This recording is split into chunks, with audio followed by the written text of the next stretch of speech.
Oh, hey, good morning, good afternoon, everybody, depending on which part of this country that you're in. You are watching Rebel Roundup. I'm your regular host, Sheila Gunn, and it is Wednesday. And we know what that means. It's Western Wednesday, so we convene the Buffalo panel always on Wednesdays. My co-host, my beautiful best friend, Lise Merle, joins me.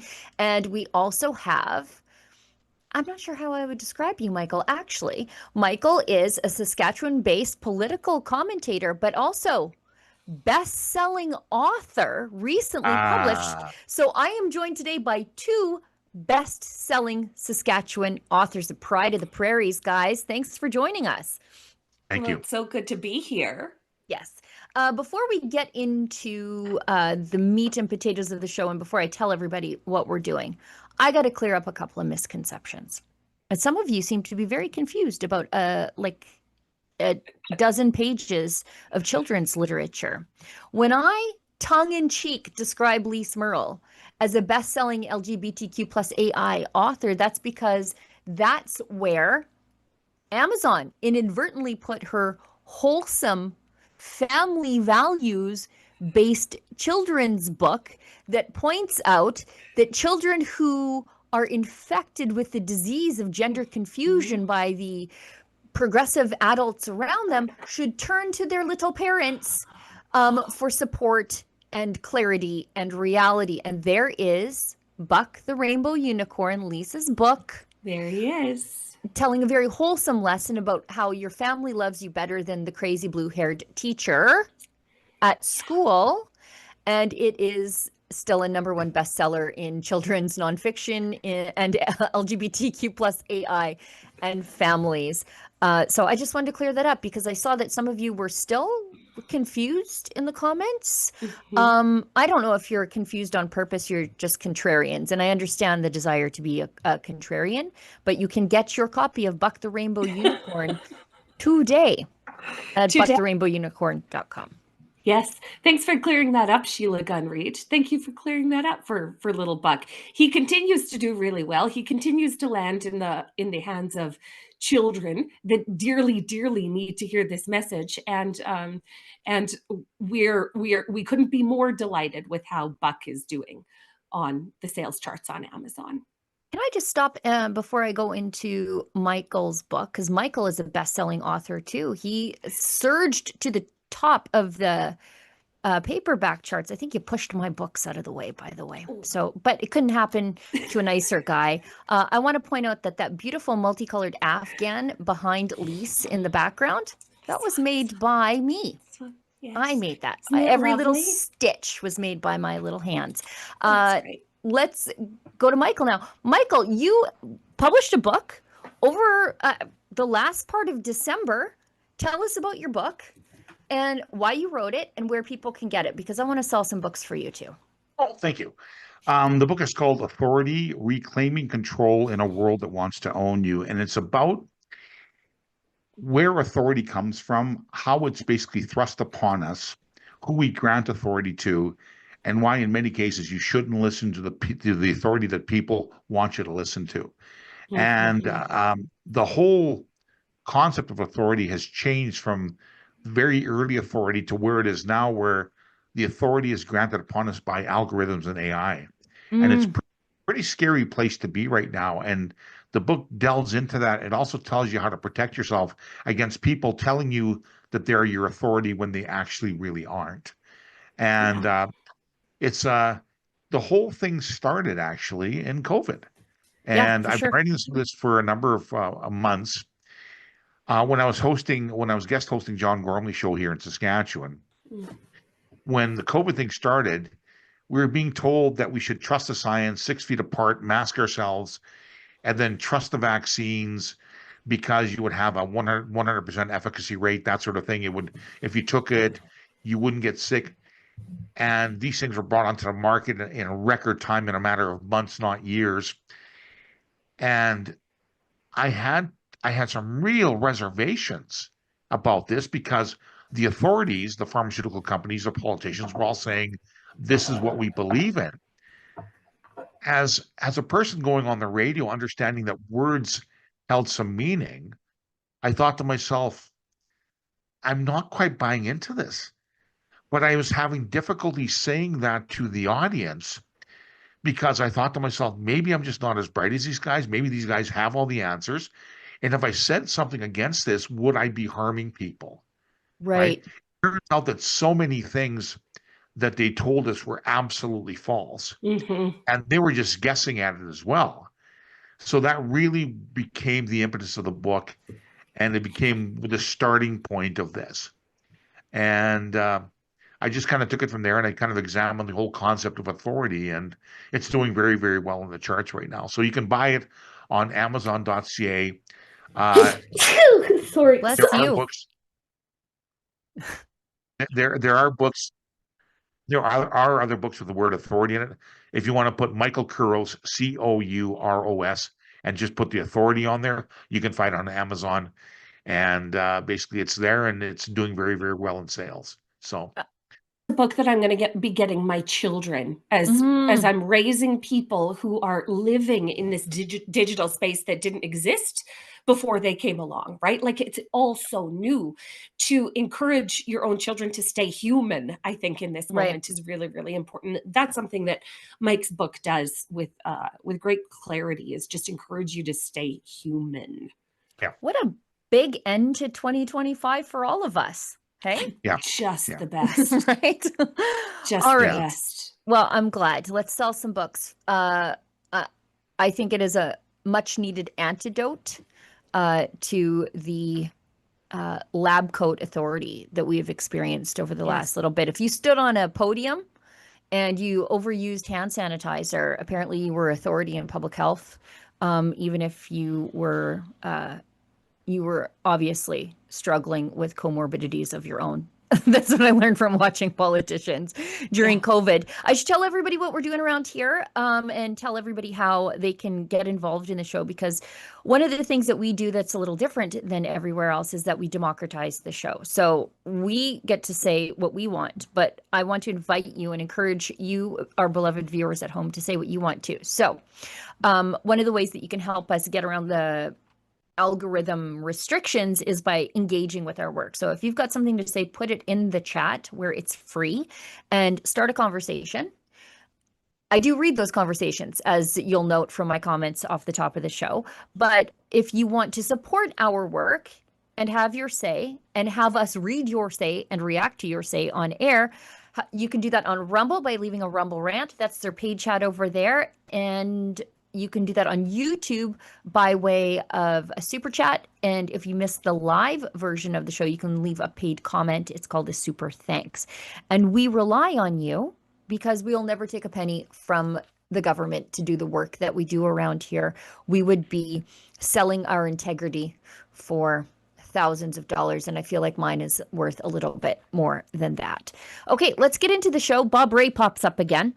Bob Ray of, what do you mean it's your hemisphere, the Americans? I don't know. Have you seen what Pete Hegseth has been up to? I would try to take it from that guy.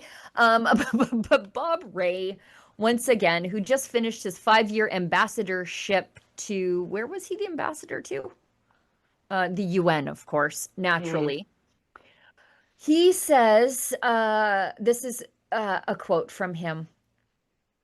He told Global News in an interview that the US under Trump is rejecting multilateralism in favor of asserting its dominance over the hemisphere without any notion of legality.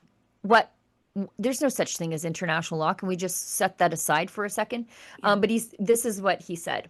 We're basically being told by the Americans, we'll do whatever we can get away with, and who's going to stop us? Well, I believe that is true, which is a license to take over any country that they feel is getting in their way. We're not in Kansas anymore. This is a new ball game, and we need to understand the consequences of all of this.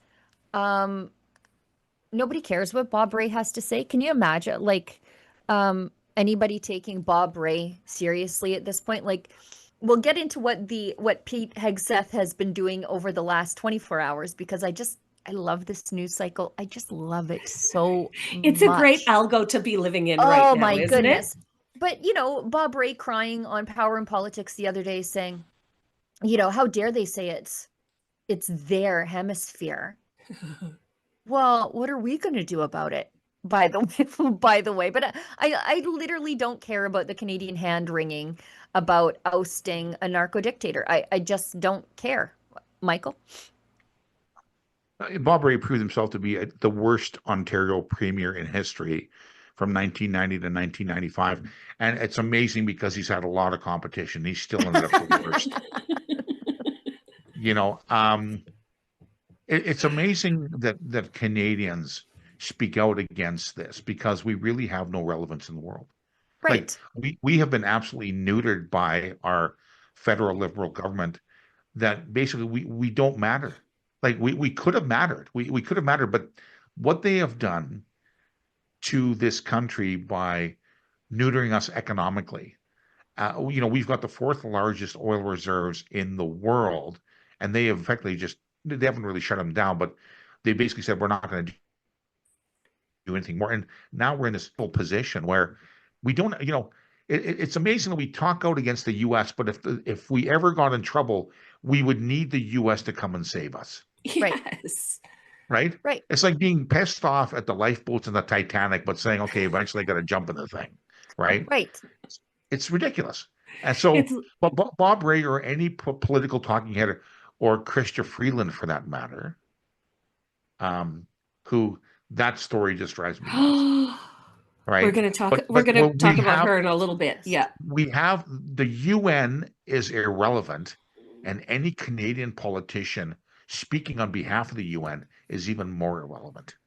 Well, but this just goes to show you what kind of circles Bob Rae runs in, right?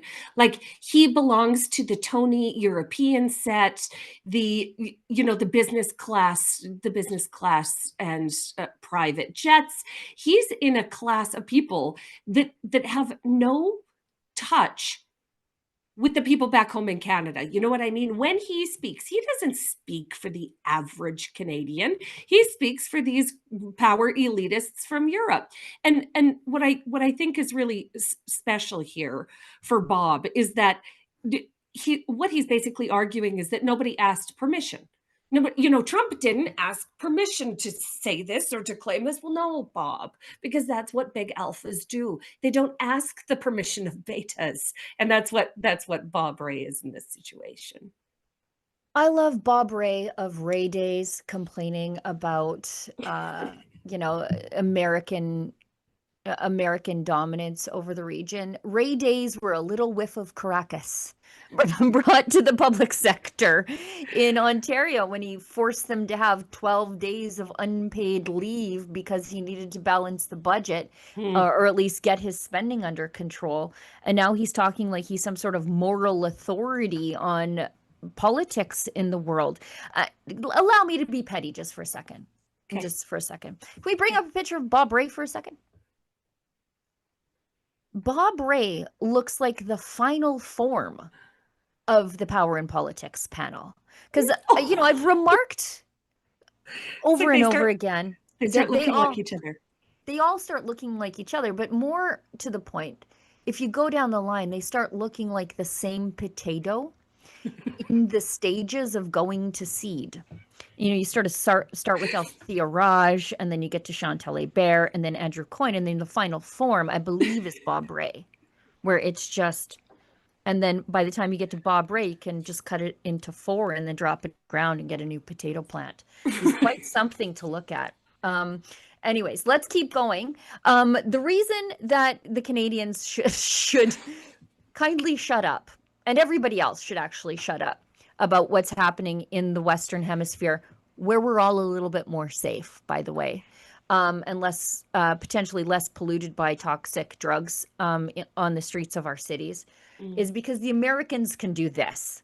Just while we're all in bed, the Americans seized 2 Ghost Fleet tanker ships, including a Russian-flagged tanker linked to Venezuela following a multi-week-long pursuit. In 2 pre-dawn operations, the Coast Guard conducted back-to-back operations in the North Atlantic Sea and one in international waters near the Caribbean, said one of my favorite members of the administration, Christine Ohm. Both vessels, the mobile tanker Bella 1 and the motor tanker Bella 1 and the motor tanker Sophia, were either last docked in Venezuela or en route to it. Oh. And so this is what the Coast Guard's doing. This is like a whole of government effort to bring Venezuela under control. Do we have a video of that? Yeah, here we go. So let's all just, when the Americans say this is their hemisphere, let's just watch why. This is like 2 minutes, but see the guy sliding So down. they're repelling right onto hovering helicopter onto the ground, as you Yep. do. Look at that exhaust coming off that machine. Holy Hannah. And they're running with their guns, and they're going to take control of this. And this is at night? At night. This is night vision. So they're really like they've been at this, as Christy Nome said, for the better part of a week. This is heat vision. This is heat vision, yeah, Sheila. This like, is look at this. FLIR, as they call it. Yeah. Look at all of them. That's why it's their hemisphere, okay? Could you imagine being in your little, bunkie on the other side of that door, all of a sudden just hearing a knock? There's the Americans. Well, here it's over. Yeah. Compadres, it's over. Yeah. So, anyway, that's why it's their hemisphere, and we should just let them do their thing. Did you notice the emissions coming out of that ship? And it's terrible. Concerned about the environment, and if they could just tow that in and not have those emissions, because I'm worried about my grandchildren 100 years from now. Right. But yeah, look at those terrible, terrible emissions coming off that. This is a climate crime more than anything. That's incredible. Yes. I'm finally glad somebody said this. This is a crime against climate. It's not against Venezuela or the UN. It's a crime against climate. Yeah. Oh, God. Well, Nicolas Maduro really is fulfilling a promise. When he wanted Trump's attention, he got it. And this is what it looks like. Congratulations. Yep. Keep going, Doug Ford. Keep running your mouth. Look what could happen. We'll see FLIR videos of Doug Ford getting carted off in the night next. Better bring help. He's a big boy. Yeah, there is a video out right now. Do you remember the movie The Hangover? At the very, very end, they play "You Spin Me Around."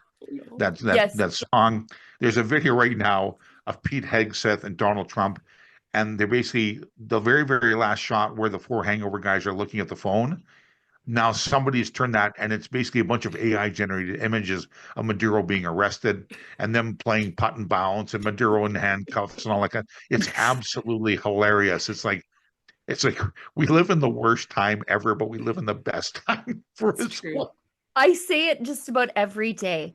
It's fascinating to see that some of this stuff is coming out of the official White House account. Like these fun videos are coming out of the fish. And one of the reasons I resent the Democrats so much is we were robbed of this fun for 4 solid years. Like I wake up every day and I'm like, what fun thing did the administration do while I was resting in my bed? It's so exciting. Such an exciting time to be alive. Speaking of Doug Ford, we brought him up, and this ties nicely into one of my favorite premiers of all time, and I think probably yours too, Brad Wall, absolutely lighting up Doug Ford yesterday, because Doug Ford, Olivia, I just put it in the chat. I know this wasn't on the list of things to talk about, but anytime that I can tip my hat to Mr. Wall, I will.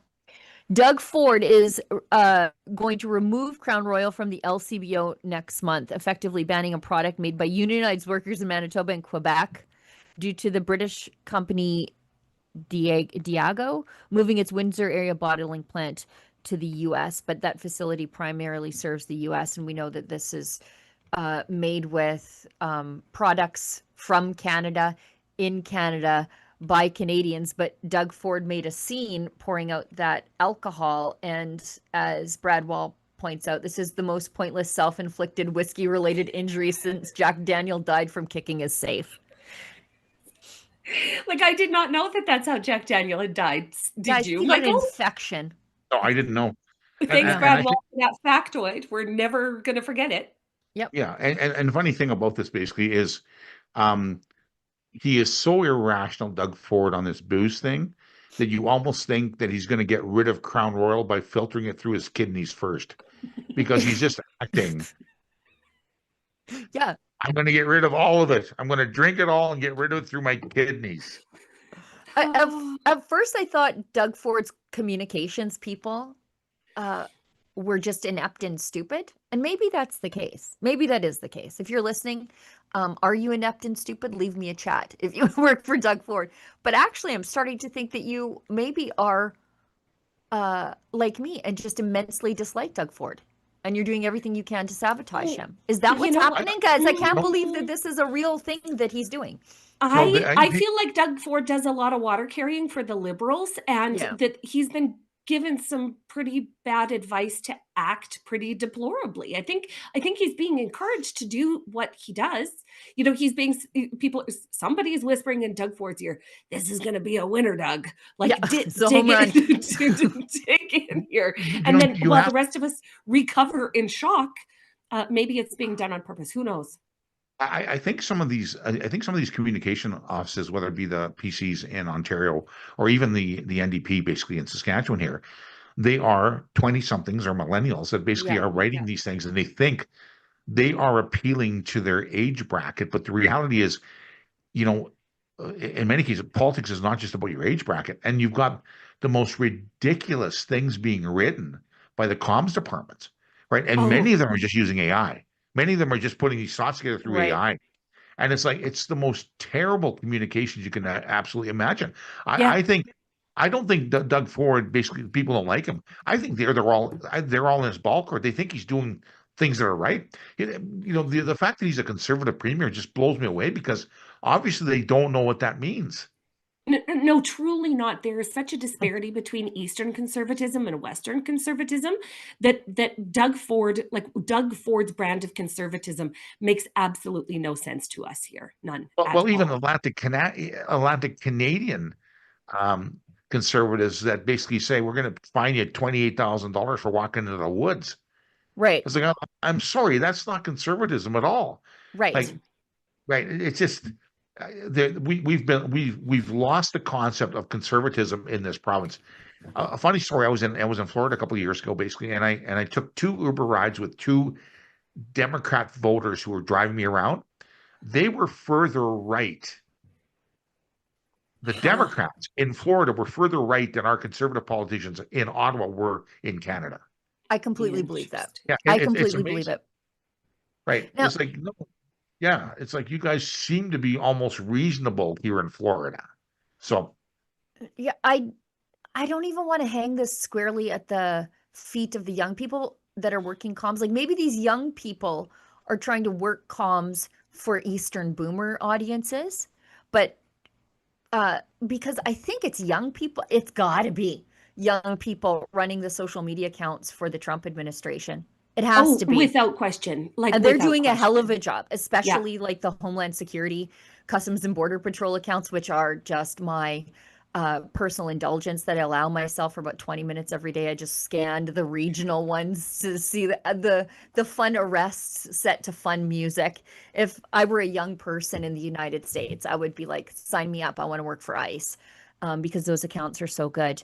I'm trying to keep us on track because I can't go late, and Michael has kindly agreed to stay with us for the rest of the hour. But before we move on to David Eby, I just saw this funny couple of tweets before we go on to David Eby's take on Venezuela, which is completely unsurprising because, of course, he would align himself politically with Maduro, and he hates oil anyway. So we'll get into his comments. But I just saw this tweet from Tristan Hopper, who writes for the National Post, and it was in response to somebody with a screenshot of David Eby saying he's starting to look like the state of the province.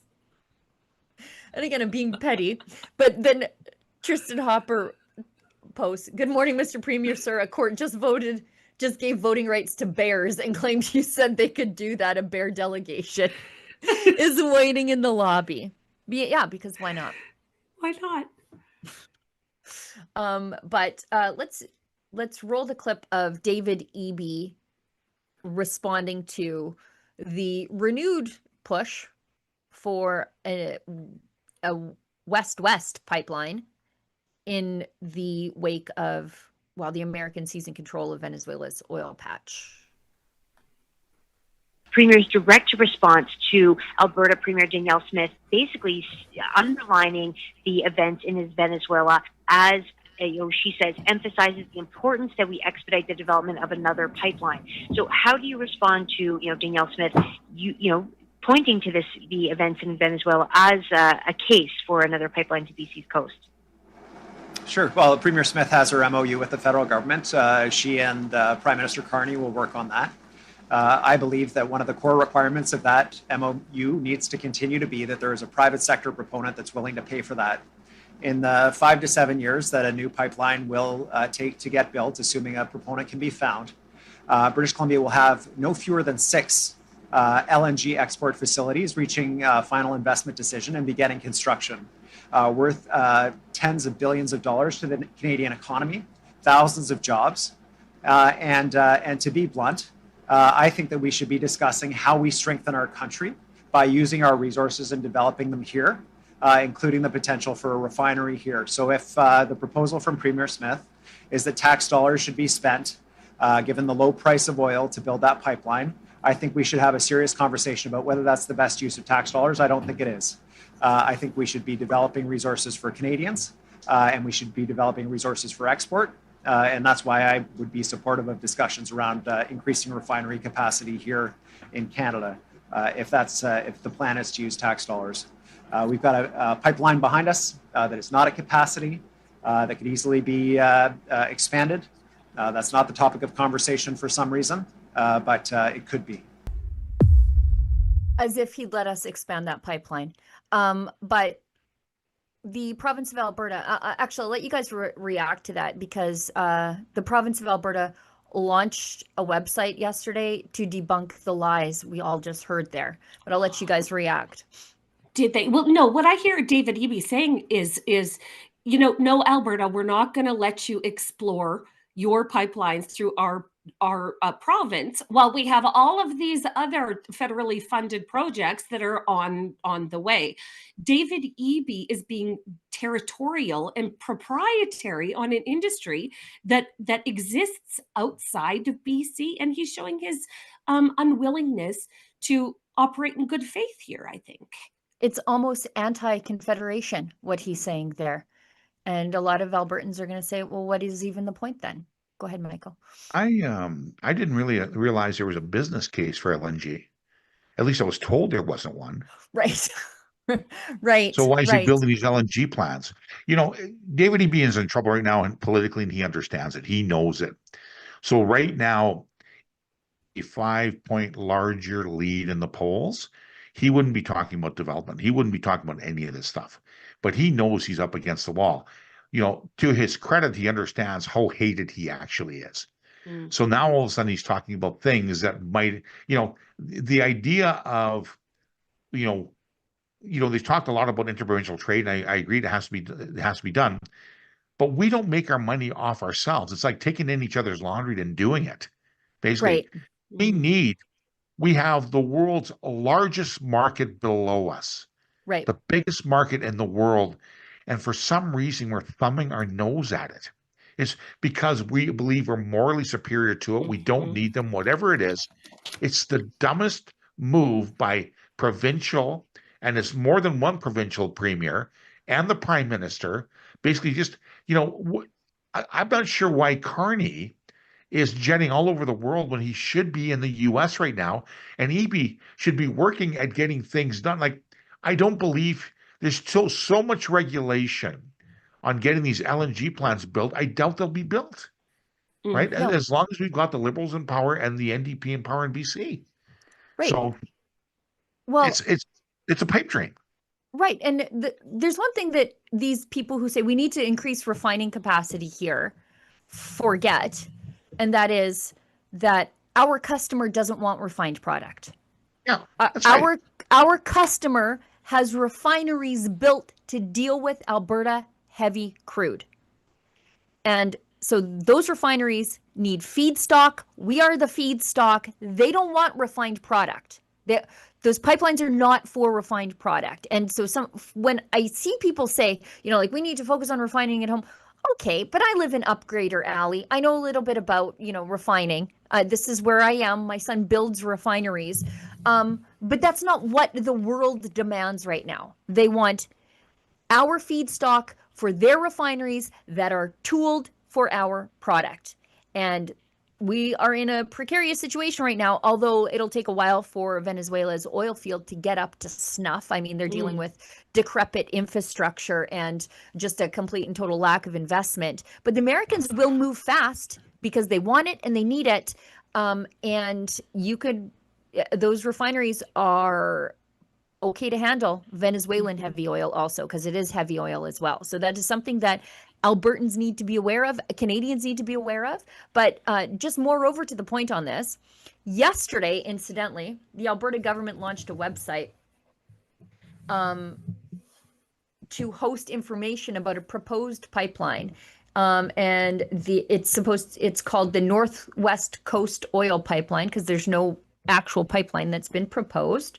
It's a central hub for project information updates and to ensure transparency and open dialogue. It includes a section dedicated, I guess, directly to David Eby, to debunking myths such as statements that construction has begun, that the province is paying for the project, and that a route has already decided.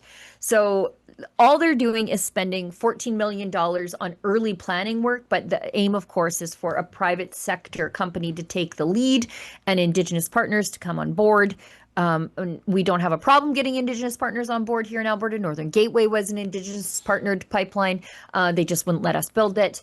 And the province says it plans to have an application ready July 1st to present to the new federal major projects office. But where the monkey wrench in all of this is with the federal government and BC being as, I don't know.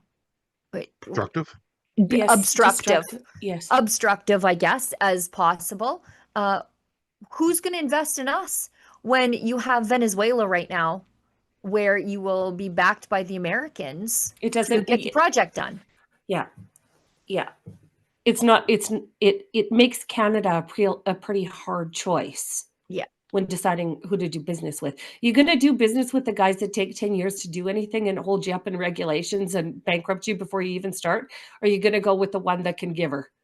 Yeah, exactly. Here's something that I read this morning. I'm not sure if it's true, but I think it might be.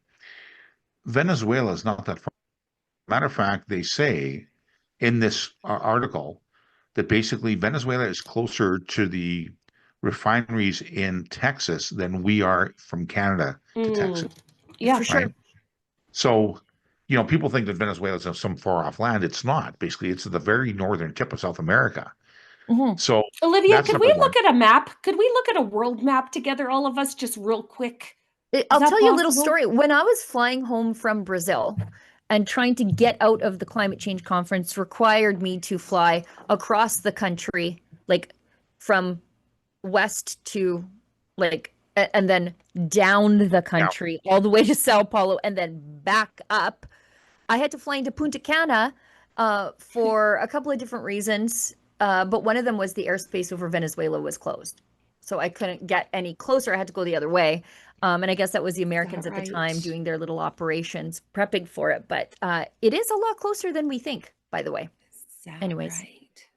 Sorry, Michael, go ahead. Yeah, no, it's scary. And the thing is, at least your comment that basically it's a hard decision for people to make not to invest in Canada. It's actually not. It's an easy decision. Yeah. They take a look basically at the regulatory environment that we have. The government doesn't want investment. The instability of our government, or basically if the Conservatives do come in and then the Liberals come back in, whatever money would be invested would be lost anyways, because the Liberals would cancel this or take something over or whatever the heck they would do. And then you've got the Indigenous factor where ultimately they've got to, depending on the government involved, they've got to approve, or there has to be basically a consultation with Indigenous groups. It's just hard to build things here. It's just very difficult to do things here. And so basically for any company looking at a jurisdiction to invest their money, Canada's not top of the list. It's a real easy decision. It's way too complex to do business here. And that I hate saying that, but that's the truth capital is very mobile. It'll go to where it's respected and wanted. And basically, it's not wanted here. For some reason, we'll just do it ourselves. Because we've got, Canadian know-how and BC know-how. We don't have that, right? So, we've got a little bit of it, but why not take the world's know-how and do things properly? We're in a really, really tough state, and most people don't realize this is going on because their food shelves aren't empty yet. Right. And my fear is we're going to see a ton of Canadian expertise in the oil patch going to Venezuela to help them, because you can work there. And so, then we're going to suffer a brain drain besides the investment drain. I joke all the time. It's a lot easier to pay off the local Nigerian warlord to get your project done than it is to do business in Canada, but it's not really a joke. Like, it's true.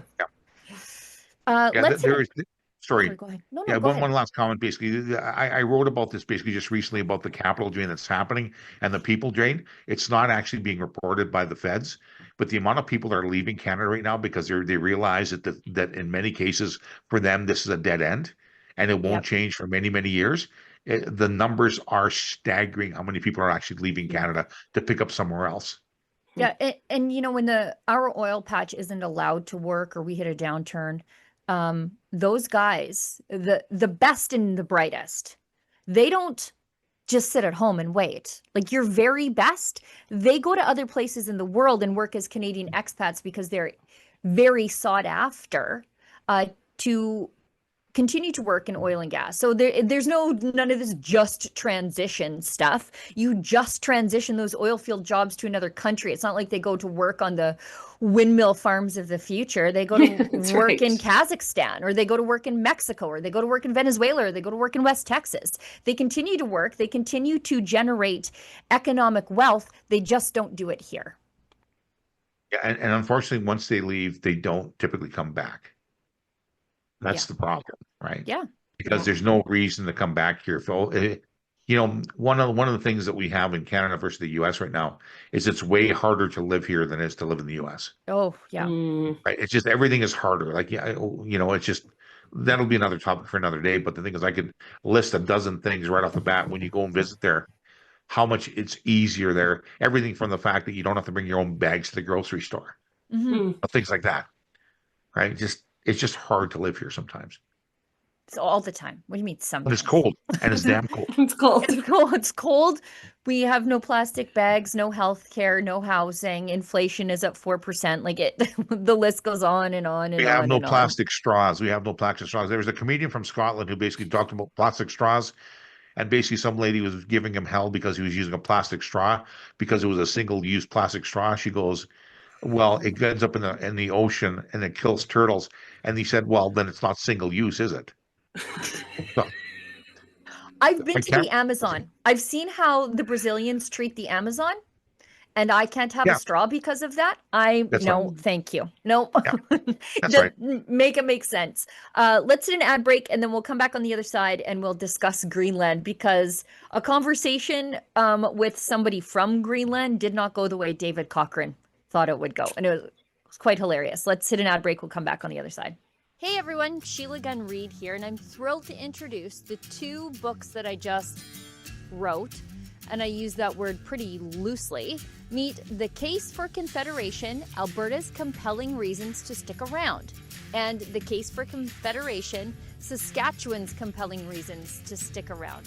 2 beautifully bound volumes packed with every strong promise and well-researched argument for why Alberta and Saskatchewan should stay within the confines of Canada. And by packed, I mean the pages are blank. These 2 books are completely empty, because when I went looking for Ottawa's case to keep the prairies, or rather for us to stay, that's exactly what I found. Nothing. Flip through either book and you'll reach the same conclusion I did. If the federal government has a convincing argument, it didn't make it into the pages of my book, or into reality for that matter. These books will make the perfect gift for your favorite prairie firebrand, your CBC-soaked Liberal co-worker, or anyone who still insists equalization is fair. Or how about for that guy who yells elbows up every time pipelines or canola or potash comes up? And look, Even if Ottawa won't offer Alberta or Saskatchewan much, these blank books can, because they're lined. They double as notebooks, instantly making them more useful than any federal promise since 1905. Get your copies today at thecaseforconfederation.com. Order now to get yours in time for Christmas. Again, that's thecaseforconfederation.com. Gun bans make great distractions. Trudeau may be gone, but Carney has picked up his same We rhetoric. will quickly, and I mean quickly, reinvigorate the buyback of Hunters, collectors, competitors, and defenders of tradition are still being targeted, while criminals run wild under Liberal policy. But we are fighting back. Join us, Canada's National Firearms Association, in defense of freedom. You like the hat? Me too. Same strong message about making Canada great again, but in a really cool color, black and gold. There's other colors available, and it's an all-Canadian site. So if you want to signal your tribe or trigger a Liberal, go to mcgahats.ca today. All right. You know how I love talking about David Cochrane. The man is my muse some days. And so they invited Pele Broberg, he's Greenland's leader of the opposition, on to the show to discuss Trump and Trump's, not threats, but feels like promises to have some serious discussions about possibly obtaining Greenland. And so I don't think they did the research down at CBC before they invited old Pele on the show. So anyways, let's listen to this. States. He is not, and neither is his wife. So let's dial down the rhetoric. And one of the important things you have to remember is that everybody seems so keen on talking about the annexation from the US as a threat, completely ignoring that we have been annexed by Denmark. And that's why we're trying to get independence as well. So I don't see how the world society is trying to uphold the international rule-based world when they at the same time disregard how Denmark annexed Greenland in the first place. So no, from my point of view, I'm looking for possibilities and options. I'm not looking to make an enemy out of the United States, because that's neither to the benefit of NATO, European Union, or the US. So right now, instead of using Greenland as a punching bag between the US and everybody that seem to not like the US, I think people should back off Greenland and say, well, let the Greenlanders talk to the US and let them figure out what they want, instead of saying, why aren't you afraid of the US? That man could have been an Albertan right there. But yeah, I don't think they did the proper research before they invited the leader of Greenland's official opposition onto the show to point out the history of how Greenland became part of Denmark. And I like how he said, we're looking at possibilities. We don't want to be a punching bag. Let Greenlanders decide. Sorry, CBC, that didn't go the way you thought it would. Yeah, what was his name again? Because quite frankly, he will have been blacklisted from the CBC forever. Pele Broberg. Yeah, goodbye, Pele. Thanks. It was nice knowing you. It was nice knowing you. Forget about ever being on the CBC or any major network in Canada ever again. Oh my God, somebody talking reasonably and rationally about Donald Trump? What kind of foolishness is this? Right. Well, speaking reasonably and respectfully about the people of Greenland, who are more than capable of deciding whether what is happening with Denmark right now is working for them. And this has been my argument on Saskatchewan separation and Alberta separation from the very beginning. The people are smart enough to decide for themselves what is going to work best for them, and that should be the only appropriate response from politicians. So good for Pele. Good for Pele. Yeah. Go ahead. Yeah, they're afraid that the Americans might annex the island just like the Danish did. Yeah, they're worried. Yeah, right. They're worried about doing the same thing the Danish did. Yeah. So that doesn't make a whole hell of a lot of sense, does it? Now let them vote, let them decide, sort of thing, right? Yeah. So I don't know.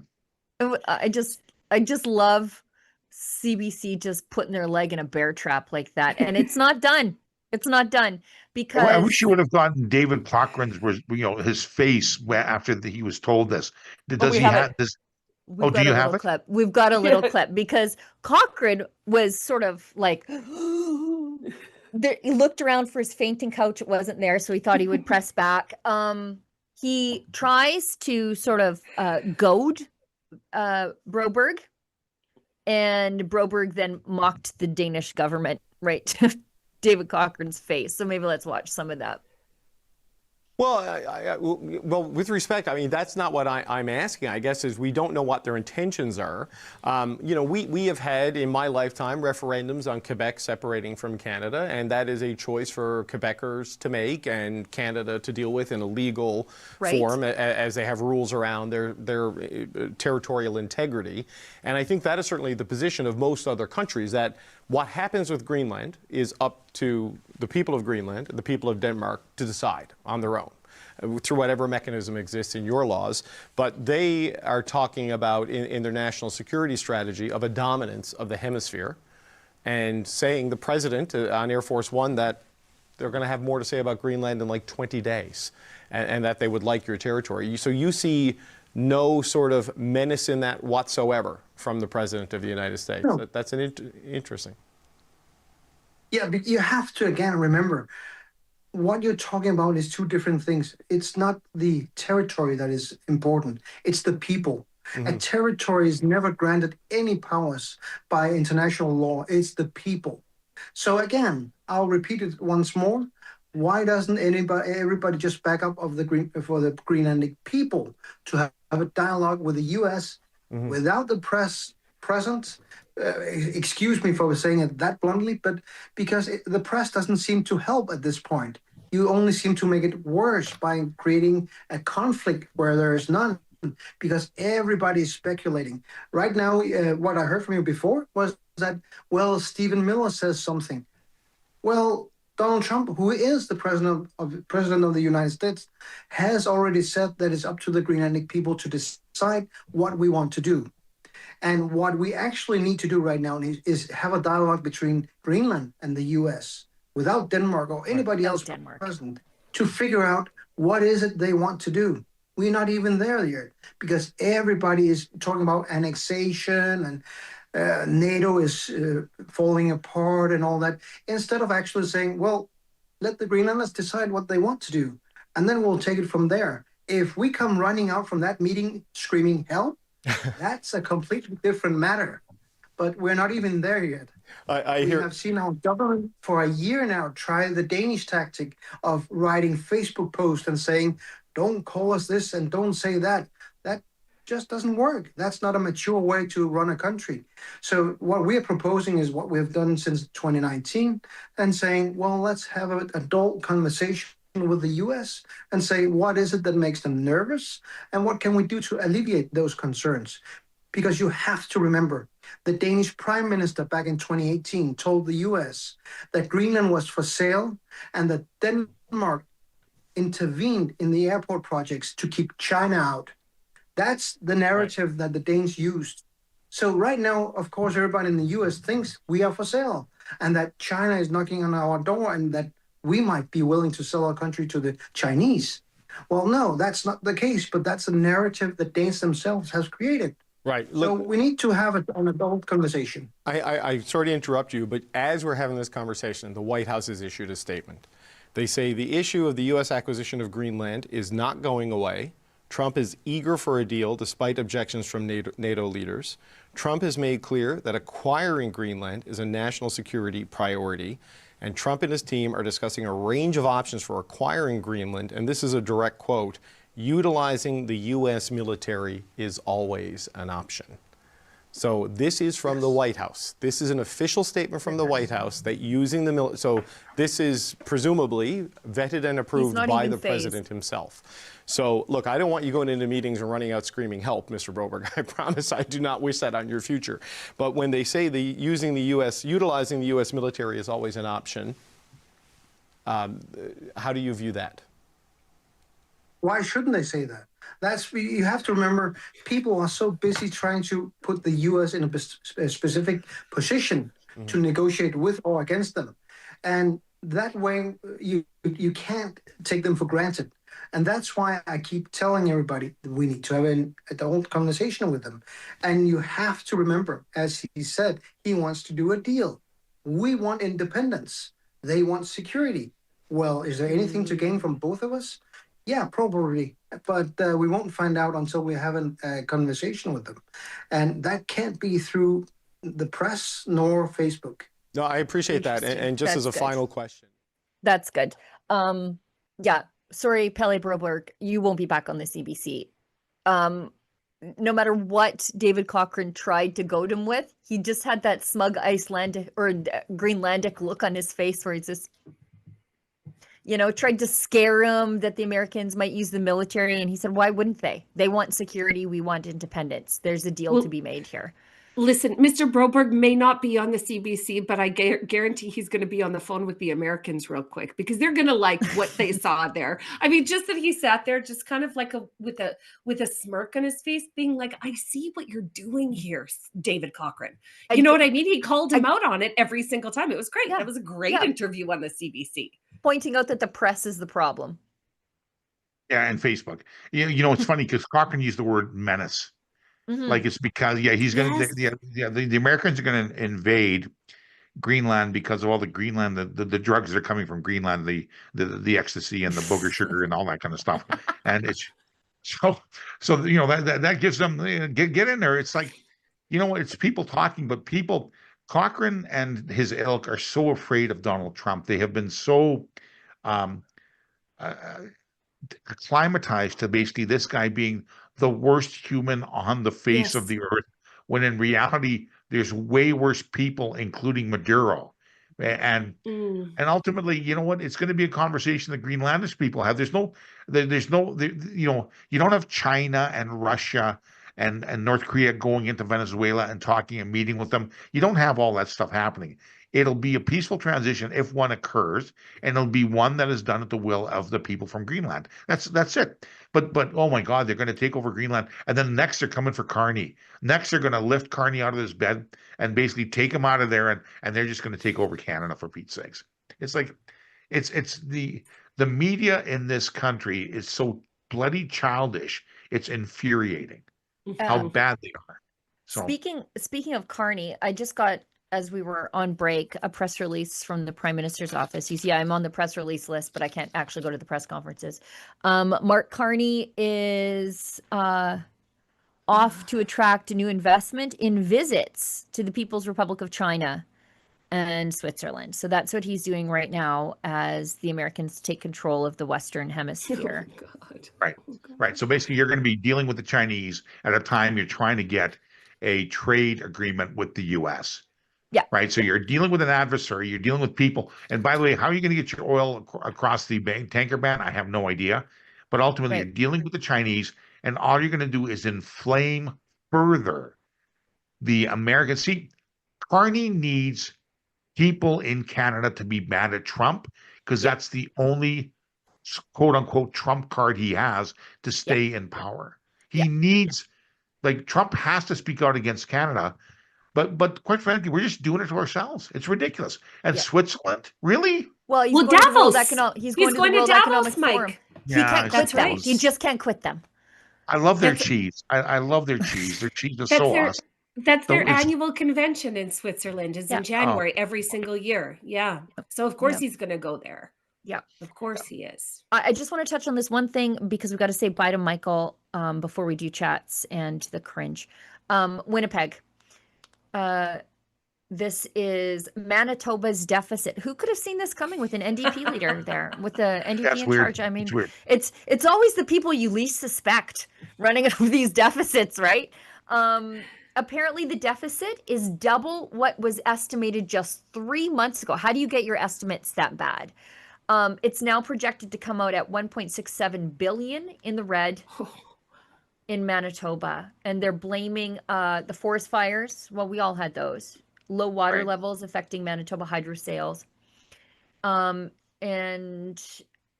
the federal government giving a bunch of money to BC, but not a bunch of money to Manitoba to fight their fires. But as the author of this piece points out, at the same time, Manitoba is sitting on a wealth of minerals that are locked up in our regulatory system. They only have 2 operating mines in service up north. Projects further south, such as the mining of silica, are tied up in a political nightmare. And much like Alberta, they have Indigenous groups who are eager to move forward with projects of their own making, but who cannot get more than lip service from the provincial government. Yeah. I think part of that, I think part of that deficit is from they overstated their tourism to Winnipeg in the middle of January. I'm sure that there's lots of people that want to spend their winter months on Portage and Maine. Because it is a lovely place this time of year, so they probably overcalculated the trajectory of their tourism this time of year. So I think that has something to do with it. And so I blame it on the rest of Canadians and Americans, quite frankly, for not going to Winnipeg in the middle of winter. Right. Well, there's really no reason to go to Winnipeg anymore since the Hooters near the airport closed. And I did buy a T-shirt when I found out that they were closing. Really? It's my favorite place in Winnipeg. But the chicken wings are so excellent. Exactly that. Let's say goodbye to Michael, because I know Michael's got an engagement in about 15 minutes from now. Michael, thanks so much for coming on the show. Before we let you go, let people know how they can find your book one more time. Thanks, Sheila. The book is called Authority by myself, and you can go on Amazon.ca or .com. Search Michael Couros, Couros Authority, and you'll be able to find it there. And hopefully read what it's about and purchase it and give it a review and a rating, and that'd be fantastic. So thank you very much, Sheila. Thank you, Lise, and we'll chat real soon. We will definitely. And make sure you do, if you do get the book, leave a positive review, because once those progressive busybodies find out that the book is about them and their control freak tendencies, they're going to start leaving bad reviews. So please help them out. Okay, bye, Michael. Thank you. Bye-bye. Bye. All right. Before we go, we talked about everything on the headliner. So I guess we'll do the chats next. And then my cringe is not so much, it's not a video, but it is taxpayer waste. And we'll get to that in a second. But okay, we've got from JP Alberta First, gives us $10. Other countries in the world choose actual diplomats from their foreign services or from the population. Not in Canada. We treat crucial positions like these as political loyalty retirement vacations. It's so true. Ralph Goodale springs to mind. There's been a series of ambassadorships that are just make you go, what's his face? His name escapes me right now. The guy who asked Trudeau about what shampoo he uses, and then he became the envoy to New York, and then he decided that it wasn't nice enough in the Park Avenue Tom Clark, thank you. Tom Clark, thank you. Yes. I sat through many Tom Clark hearings. I think his coffee machine was $800. He demanded an $800 coffee machine? Yeah. Anyway. Yeah, slush funds and it's vacation pensions. Yeah, it's an insiders club. We're not in it. 100%. We've got another one. Granite Man 62 gives us $2. If Carney makes a pact with China, he will be next. Oh, to get the old snatch and grab? I'm not sure about that, but this trip to China after Trump is securing Venezuela, and it doesn't look good. It doesn't look good. Especially when he's like deposing a Venezuelan dictator to prevent deals happening with China, and then threatening to do the same with Denmark. This is just unnecessary spite, and Canadians are the ones paying the price for it. JP Alberta First gives us $5 on EB. One, where is he getting the oil for this new refinery? That's right. How's it getting there? Yeah. And 2, he said it should be built in Canada. Is Alberta not part of Canada? Yeah. And our customers don't want our refined product. They have their own refineries. They need feedstock. That's where we come in. That's what an integrated market looks like. But people forget about that. Trump will also, according to Truth Social, he'll be at Davos this year. I hope he tells Trump. everybody off. Trump I will. I don't know if he's speaking virtually. I think he spoke virtually last year. I think you but think he did. Yeah, if Yeah. memory serves. yeah, I was out freezing JD, outside. Did JD Vance go last year, or is this, or was that another event? In any case, Davos is coming up. You know, we love to keep tabs on what's happening in Davos here at Rebel News. So we'll try and keep you guys apprised of what's happening. Yeah. So he said he's going to be speaking in Davos in 2 weeks. So very exciting. Okay, let's go to this thing from the cringe. This is from Franco Terrazzano from the Canadian Taxpayers Federation. What an absolutely fun name to say, by the way, and just a delightful human being. Franco Just Terrazzano so exotic. Yes. It is if you're from the prairies. Yeah, Franco Terrazzano. The city of Toronto spent $2,000 on a plaque honoring a dead raccoon. Conrad the raccoon. No. Honestly, though, you know about how I'm a raccoon hunter because I've never actually seen one in the wild because where I live is too cold for raccoons. So you know how excited I would be to see this plaque. But I would erect this plaque through a crowdfunding effort. I would not expect the Toronto taxpayer to pay for it. Heritage Toronto spent $2,000 on a plaque to memorialize a raccoon that died in 2015. They proposed the idea of creating a plaque for Conrad the raccoon in 2024. And he died on a sidewalk and was given a faux memorial with flowers and candles on a city sidewalk. To put it into context, about 4,000 dead raccoons are recovered by Toronto Animal Services, yet Conrad the raccoon is the only dead raccoon to be commemorated with a plaque. They paid $1,936 for the plaque, including the cost of graphic design, copy editing services, and the fabrication of the plaque, according to CTF documents. Pet memorial plaques are readily available for half the price in case you're interested. For less than, oh wait, I'm sorry. It says for less than, I'm sorry, less than you can get a pet memorial plaque for $1,000. I'm sorry, what kind of absolute craziness demands $1,000 headstone for vermin? Yes. It's bad enough that bureaucrats wasted money on a plaque for a dead raccoon, but they spent twice as much as a plaque should cost.